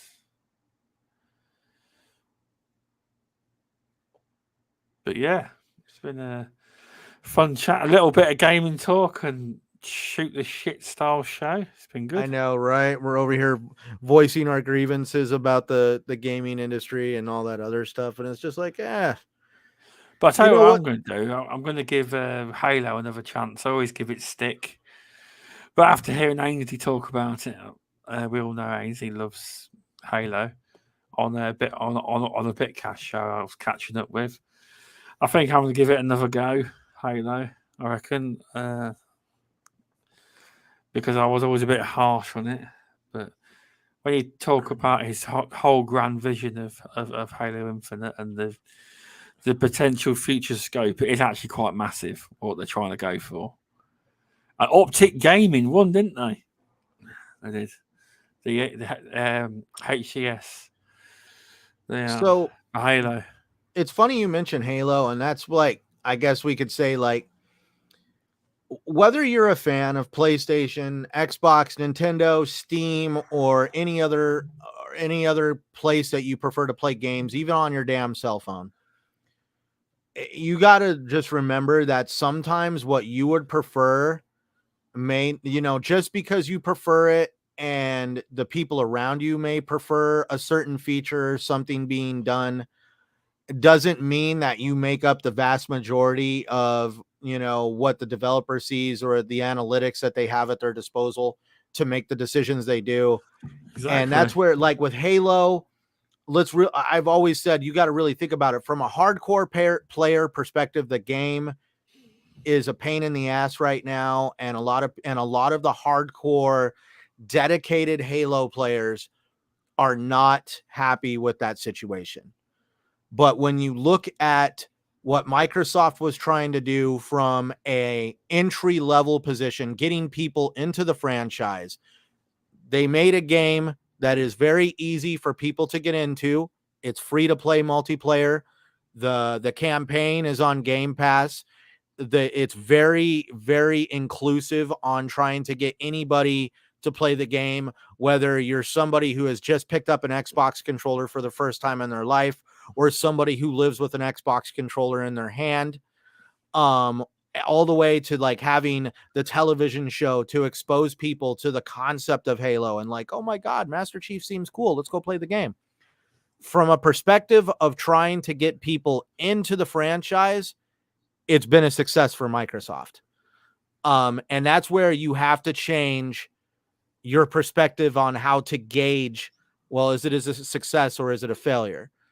Microsoft, I'm pretty sure, is not happy with the situation, that a lot of the hardcore fans are unhappy, but at least from one half, the glass half full kind of situation, Microsoft has done some of the things they wanted to do. And that's where I know at the end of the day, when we all talk about our wants and the things we would like to see in the games we play and the hardware that we use to play them, at the end of the day, all we can do is voice our opinions, our concerns, what we would like to see, but not at any time should we throw a fit and do crazy, absolute asinine crap to somehow scream and throw a temper tantrum to get acknowledgement.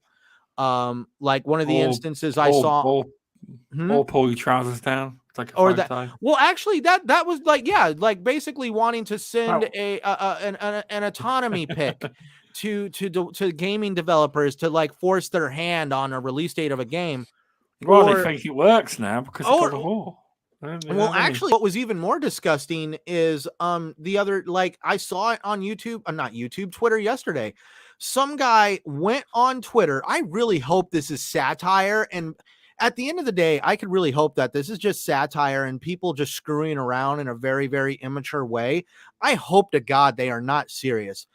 I cannot believe that this guy was filming himself looking at Spider-Man on the PlayStation Store for sale for PC. And he is over here mad and angry that they're selling the game on PC, a game that has been out for umpteen years and blah, blah, blah. It's made all its money that it can on the console. And this guy is literally talking about, man, if I could go in and plant a bomb in Sony and blow that place up to stop them from doing this, but I can't because I don't have the skills to do something like that. And I'm like, are we really jokingly around talking about bombing a developer because they put their game on PC? That can get you arrested. I'm sure that can. Well, yeah, but they would be able to be like, well, I didn't know, I was ignorant. You were putting out threats. Come on, don't be stupid. And that's where it's just like, are we really that of a, like, we cannot, like, it's the concept of getting your cake and eating it too. Guess what? There is disappointments in life. There is shit that's going to happen to you in life that you're not agree with, but you also got to learn to get over it, because sometimes things are going to change whether you like it or not. And that's a big classic case that can be said for Sony. Mike, I knew Game Pass was going to completely redirect competition in the gaming market, and Sony is a little unhappy about that. They want the concept of pay to play, shell out your money to play this game. We don't like, you can definitely tell Sony does not like subscription services. It's like, oh, well, fun, well, Game Pass. All right, well, here's PS Now Premium. Freaking made us do it. Show some enthusiasm to wanting to at least change with the times, and at the same, like, embrace concepts that actually put money back in the consumer's pockets. Don't boo-hoo that you can't nickel and dime somebody to death for every little thing. And that's where also gamers need to just accept the fact that sometimes games get delayed. Games are going to change, and you might not be happy with the mechanics or the art direction that they're going to go down, or you don't get the content that you want on the day you want it. At the same time, you got to learn to just go with the flow, because, man, you can't spend your whole life pissed off. That's very unhealthy. That's true. I mean, it's more the reason I'm giving Halo another go, because all I ever did was bash it on midweek gaming, and to be honest, it probably didn't deserve the bash I was giving it. I want to give it more of a fairer chance, to be honest, because it's a game I've always wanted to get into, Halo. Just need to give it more of a chance, to be honest. And the monetization methods, Pyro, yeah, I can see what you're on about. It's a hard one, because I don't think their monetization methods are as bad as Fortnite. But I don't know. I need to probably do some more research on that. But with free to play, that's what you get, monetization that you don't like. That's the way of the beast. But they're probably doing it wrong. The idea is when you do a season pass, if you complete a season pass, you're supposed to have enough points to buy the next season pass. That's kind of common knowledge in the free to play space. I guess that Halo, the 343 didn't actually do any research on even Fortnite. It wasn't difficult, but the scope if you look at the wider scope, one day Halo could be a big game. To be fair, it's doing all right in the esports leagues at the minute. But just remember that if Activision deal goes through, that you're trusting Microsoft with the Call of Duty League. Yeah, hopefully they can maintain the league and keep it big and as it should be and expand it. But that's a big responsibility, that is. The Call of Duty League. It's big money though, 25 million per franchise to be in the league. So you think if you're an esports team, that's $25 million before you've even paid the team or anything, ages, anything. That's serious money involved. But that's esports for you. It's not, you know what I mean? It is, but yeah, it's all in. I don't know why. I've gone on a tangent again. Sorry, Centurion. I don't know if that was connected. I don't know if that was connected or not. But yeah, it's been a good show. I reckon we should call it there because it's nearly 2 hours. But we will be back in 2 weeks. I will promise you. Hopefully, because every time I say that, it goes wrong, doesn't it? Something goes wrong. We will try and be back in 2 weeks' time. And Centurion might actually mention on GVTB that he does a podcast called Plastic Platforms, because I believe on the last podcast of GBTB when there's only things that's on my channel is random podcasts, not Plastic Platforms podcast is on there. It goes random podcasts. I need to get in. I'm wanting to get back into content creation. I took a small break because I needed to work on some things around here. Like my health was a big one, kind of like what was going on. I understand that. It gets kind of scary when something starts affecting your hearing and you're like, oh God, am I about to freaking have something? It's whatever was going on. Looks like it may have just been, at least something that was mild, like associated with my migraines. And when I say migraines, people, like literally October of last year, I had a migraine, put me in the hospital overnight. Like when the doctor asked me scale of 1 to 10, how bad is it? I was like, I think I'd rather get shot right now. Wow. That's not good. Hey, Google poll. What I meant was, if I'm saying it right, I know Microsoft is a $2 trillion company, and they can afford to run the Call of Duty League. Just because you've got money doesn't mean you know how to run. Doesn't mean you can run things correctly. That's all I'm saying. If you look at how much money all the other companies have got, Microsoft has the most, and still all the studios. Do you get what I mean? It's they're getting there. They are, but I'm sure, to be fair, the person who's running the Call of Duty League will just stay. The people running the Call of Duty League will just remain in place, so it'll be fine. But yeah, sorry. Notification. No, you're fine. I totally get what you mean by that. And also, just because they're a $2 trillion company doesn't mean they're going to throw all $2 trillion at Xbox. Exactly. Well, sorry, Pixel Clapper. Yes, I messed up with that actually. I noticed today that an hour, 20 minutes, no, 40 minutes before the show went live, I actually scheduled the podcast for tomorrow for yesterday at 10 p.m. So I apologise for that. So we're only about 24 hours late. Yeah. I didn't really no. Normally somebody tells me, "Oh, Stubbs, your show's listed as Sunday by mistake. Is it on Monday?" And no, I messed up there. So the next show will be, well, it should be in 2 weeks, and it'll be on Centurion's channel. It will be. So that should be the 20. If we do it, that'll be Monday, the 29th of August. That will be.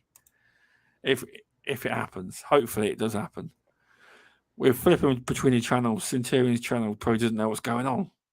He's gone live again. What's going on? I know, right? He will.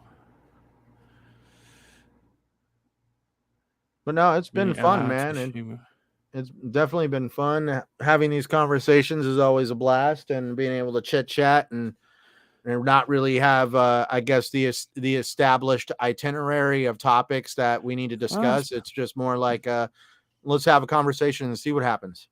Yeah, definitely. I mean, yeah, it's very different because if you all didn't know, I am bringing midweek gaming back. Despite me, I am bringing midweek gaming back in September time. Despite the fact I was putting the show on indefinitely over. I had some thinking and I did miss the show. The panel's scaled back. There's not as many people on the panel now. It's a smaller show. It will be weekly still, and a lot of it was to do with me having too many. All the people that have been on midweek gaming, guests and panel members are great. Just I prefer the smaller panel because it can get overrun. It can, and I needed a break, and all the positive comments and words of wisdom and kind comments on Twitter, etc., just basically made me. I didn't realise how well liked the show was, or myself didn't realise I was well thought of, but clearly am. So it's made me want to bring it back. So in September time, I'm bringing it back. It will be myself, Animated Evil, Cerebral Paul, and Removal Sanity. Have I just said 4 people, including myself there? Just trying to think. There we go. Me, Animated Evil, Cerebral Paul. I think that's not the name of your own cast. I'm joking. I'm trying to remember. I think that's it. It's just 4 people, including myself. I think that's it. Myself, Removal Sanity, Cerebral Paul, Animated. That's it. So it's me, Cerebral Paul, Animated Evil, and Removal Sanity. And then we will have some guests on as well. That will be the panel going forward. And Mr. Tucci will guest here and there. And I don't know about VJ. I've been trying to reach out to VJ. Wasn't very well, and I've been trying to get hold of him. So VJ, if you're listening, I hope you're doing well. I hope to hear from you soon. But yes, it's been a good show tonight. Thanks for doing it again, and should be happening in 2 weeks' time on Centurion's channel. But we will let you know. We will. So thanks for coming on, Centurion, and doing it once again. Hey, no problem. And until next time. And if you could make me a little graphic for the Plastic Platforms feed, that new thumbnail we use for Plastic Platforms. Right. I know. I got to get back into making more of them. I actually have a lot of fun making them. Oh, it's just a little one for the podcast feeds. You don't have to make an individual one, just one. Or for plastic platforms, or for no, for Plastic Platforms. Do you want one for the Stubbscast? No, just Plastic Platforms will be fine. It will be. All right. It will be. I enjoy making graphics. I'm trying to turn it into my professional job. That's a slow grinding process. It will be. It will be. It's not because you work so much. It's not easy to always do it. It's not. Oh, dude! No, I just meant for the podcast feed, Spotify, etc. Just new updated one, more like what we've got with the thumbnail. I've tried to make it smaller, but I can't, obviously. But I'll send you the size. I will.